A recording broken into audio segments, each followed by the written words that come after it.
Do you keep your doors locked at all times? Your answer might depend on where you live. Some pockets of America still feel fairly safe, but other places have such an insanely high crime rate, particularly murders, that residents don't feel safe unless they have at least 3 deadbolts on the door and bars on the windows. So in this video, let's take a look at the 10 cities with the highest murder rates in America. Number 10, Cleveland. If you have lived in or even visited Ohio, you probably know that there are a few cities that seem to just be out of control. One of those cities happens to be Cleveland. Crime has been trending down and has decreased by 4% from the previous year, but that's not much of an improvement. The homicide rate for last year was the second highest in 30 years. There were 170 murders in 2021 and 193 in 2020. That puts the murder rate at 24.09 per 100,000 people. The city's crime problem goes back decades. In the mid-1930s, the city was terrorized by a serial killer that they dubbed the Torso Killer and the Butcher of Kingsbury Run. Body parts started to be found all over the place. At this time, the famous lawman, Eliot Ness, was in charge of the police department, and with his reputation on the line, he set out to find the perpetrator. Publicly, the criminal was never caught, but in 1938, just as suddenly as the reign of terror began, it just stopped. When Ness ran for mayor of Cleveland, he was asked about the serial killer, and he replied that the case had been solved. Sadly, this hasn't been the only serial killer to terrorize Cleveland. In more recent years, there was the Cleveland Strangler, who killed 11 women between 2007 and 2009. Number 9, Memphis. Barbecue, blues music, Elvis and his home Graceland. These are all things for which Memphis is known, and they're all awesome. Unfortunately, the other thing everyone knows about this city is that it has insanely high crime rates. The violent crime rate for Memphis is 506% higher than the national average, and there doesn't seem to be anything that the city can do to combat the problem. If anything, it's getting worse. When it comes to homicides, they're breaking records. In 2021, there were 346. Out of those, they determined that 304 were murders. The 42 that were not classified as murders were found to be justifiable. Out of those murders, only a little over half were solved. The population in Memphis is 628,127, according to most recent estimates, so that puts the murder rate at 29.21 per 100,000 people. Number 8, Kansas City. What is it about barbecue and murder that seem to make them go hand in hand? Kansas City is another place that is known for both. Just within the city's borders, there were 156 murders, making last year the second worst year on record for homicides, and if you factor in the entire metro area, the number jumps up to 244. In a huge city like New York or LA, that might not be so bad, but when the city's population is 500,000 or so, that puts the murder rate at 29.88 per 100,000 people. This city is also no stranger to serial killers. They've had their fair share over the years, including Robert Berdella, who was known as the Butcher of Kansas City, for torturing and killing several men in the 80s. Then there was Terry Blair, who went on a short spree in 2004, but what's most terrifying about Kansas City is that they reportedly had a serial killer this year, and the police told the media outlets in September that the reports of a killer on the loose who were targeting black women were unfounded. Imagine everyone's surprise when a woman escaped a man's home in October and told police and reporters that she had been kidnapped and assaulted and her 2 friends had been murdered. The man is currently going through the legal system for the kidnapping charges, but no evidence has yet been found of the 2 women the victim said he murdered. Number 7, New Orleans. There's a reason that Anne Rice set most of her novels in New Orleans, and that is that the city has a macabre history, a high crime rate, and an overall spooky vibe. With its above-ground graves, this is a place where you can easily imagine vampires walking among the humans. People go missing or wind up dead almost every day of the week. There are Facebook pages devoted to trying to find the missing.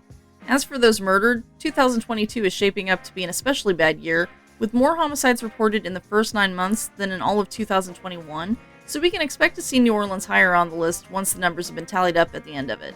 There were 218 murders last year, which equals out to an 8% increase, and the murder rate is 30.67 per 100,000 people. Violent crimes in general also increased 7%. When you look at all the crime in the Big Easy, the chance of becoming a victim is 1 in 18. Number 6, Baton Rouge. Sticking with Louisiana, we have yet another entry with Baton Rouge, the second largest city in the state after New Orleans and the state's capital. This is a city that is known for its thriving art and theater scenes, in addition to the state's government offices, so maybe some people don't realize just how dangerous it is to live there. According to The Advocate, there were 149 murders in Baton Rouge. Overall crime in the city is 146% higher than the national average, even after the leaders started focusing their efforts on reducing the crime with initiatives like the East Baton Rouge Violence Reduction Collaborative. The murder rate in Baton Rouge is 31.72 per 100,000 people, and the chance of becoming a victim of a crime is 1 in 18. Number 5. Dayton. Outside of the Midwest, I imagine people don't give much thought to Dayton, Ohio. It's not a huge city by any means, having a population of 137,571, making it the 6th largest city in the state.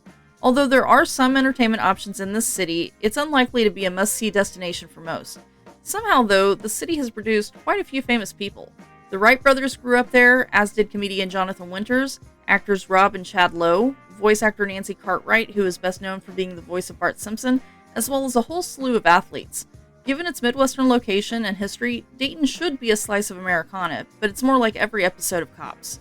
Crime across all categories is out of control, so the chance of becoming a victim of some crime or another is 1 in 21, and the murder rate is 34.18 per 100,000 people. Number 4. Detroit. It's a shame that so many cities that are known for their music scene also have a crime problem. Some of my favorite musicians either came out of Motown or were inspired by those who did. It's an historically important city to American culture. Did you know that in the 1950s, Detroit was actually the wealthiest city in the world? The automobile industry created wealth and opportunities for many people in its heyday, but Detroit has gone through some hard times. Today, 1/3 of the city's residents fall below the poverty line, which has contributed to the crime issues. It seems like the crime problem might be turning around though. Overall crime decreased by 14% from the previous year. It's still not great, since they did have 309 homicides in 2021, but progress isn't made overnight. The murder rate is 41.45 per 100,000 people. The violent crime rate in Detroit is 462% higher than the national average, and the chance of becoming a victim is 1 in 19. Number 3. Birmingham. There were 132 murders in 2021, at least according to one outlet. Reporters noted that there were some discrepancies between the police department's media releases and the coroner's reports, so the various news organizations all came up with different numbers. One organization came up with 141 murders. What we do know is that this is the first time in 27 years that they had more than 130 homicides in a year. For some cities, high crime might be a new trend, but Birmingham has had a problem since the very beginning. It was founded in 1871, and by 1888, Birmingham, already known for its reputation as a dangerous city, was making headlines for the Hawes murders, in which a man allegedly killed 2 of his children and his wife. People ran down to take a look at the crime scene, and before too long, there was talk of lynching Mr. Hawes that eventually turned into a riot in the streets, with more than a dozen people getting killed. Unfortunately, Birmingham has had other riots, and murders are a regular occurrence there. The murder rate is 50.62 per 100,000 people, and the violent crime rate is 393% higher than the national average. The chance of becoming a victim of a crime is 1 in 13. Number 2. Baltimore. People are fleeing the city of Baltimore in droves, and it's picking up the pace. Between 2010 and 2020, they lost 35,253 residents. By 2021, they had lost an additional 9,210, according to estimates released by the Census Bureau. A large part of the mass exodus is that Baltimore has a serious gun violence problem, despite the city taking measures that should have curtailed it at least a little bit. They created a gun violence reduction program called Safe Streets in 2007, but last year saw members of that program getting killed. Baltimore reported 337 homicides, with 90% of those being the result of a gun. In addition, they also had 726 non-fatal shootings, or near murders if you will. Violent crimes in Baltimore are 379% higher than the national average, and the chance of becoming a victim is 1 in 17. A lot of this is due to gangs and drugs on the streets. According to one investigation by the Baltimore Sun, 80% of the homicides occur in 25% of the city's neighborhoods, meaning that the crime is concentrated in the high-poverty areas. The most dangerous neighborhood is called Coldstream Homestead Montebello, or CHM. That's quite the fancy name, isn't it? That's because this used to be an area where affluent people would spend summers. This was ranked the number 1 neighborhood in 1950, but throw in a few race riots and white flight kicks in, leaving this area to become crime-ridden and impoverished. The murder rate for Baltimore is 58.27 per 100,000 people. Number 1. St. Louis. The city of St. Louis has some eye-popping crime statistics, so that's mostly what you hear about from news outlets. And it's true that it can be a dangerous place if you aren't careful.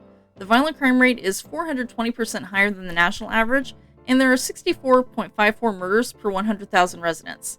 The chance of becoming a victim of a crime is only 1 in 13. But here's something that the media doesn't talk about. If you want to spend a day exploring in a city or take a vacation, but you don't have much money to work with, St. Louis is an excellent option. This is one of the few cities in the US that has a variety of free tourist attractions to visit. Some of them accept donations, and others depend on gift shop sales, but those are optional. You can visit the zoo, the art museum, the Black History Museum, and several other places for free. They have a science center that's free to enter, but there is a parking charge if you drive yourself. Every year around the 4th of July, they host Fair St. Louis, which brings in musical acts to perform, which is free for the audience. My point is that as long as you stay out of the bad areas and you pay attention, St. Louis can be a fun place to visit or even live. I know this sounds a bit like a tourism ad, but I had to have at least one positive thing in this video. If you're wondering why Chicago didn't make the list, it's simply because it has a much larger population. On a per capita rate, it wasn't as bad as many other places. That could change though, because 2022 is shaping up to be a very deadly year for the city. We'll see. When the numbers are released, I'll put a video out on it, so be sure to subscribe and hit the notification bell so you don't miss it, and if you like this one, give it a thumbs up. Thank you so much for watching. Until next time, I remain stuck in the cornfield.